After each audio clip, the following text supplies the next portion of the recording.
zor bir problem.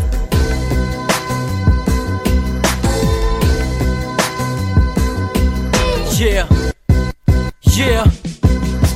Tek bir şeydeki geri dönsün, bütün umutlarım beni gömmüş herkes. Yaşamaktan bıktım, diğeri de bıkkın, gerçek boğazımı sıktı. Gönül ister hep zor, doğrusu bu, git kalbini sor. Halimi hayra yorma, ol realist. Kaderimi yazan karamsar senarist. Hemen ayılman gerek bir dostum, kendini değerli sandıysan. Bir alışıksan yapıştır olmaya, kırık bir kalp kulü bandıyla. Eskiye dönemez belki fakat bu zor günlerimizin hatırına. Üstlenemenin anlamı yok zenci, uslanmam yol aldıysam. Dostlar yanımda güneş batarken sahte bir gülücük senden. Kendime baktım alt kattan, görüyorum herkes yüksekten. Sevgi satırları kürek bekliyor, boş ver be satabı eksik zaten. Pişman olmadım hiç kendimden, korkum var senden daha fazla. Can çok uzaklardayken ben nöbet bekledim, silah kalem. Yönetmen ise Osman Sınav, transparan bir dram the end. Sınavlar girer beynime senden, sinyaller gelir erkenden. Aşk zor bir problemse ben çarpım tablosu bilmem.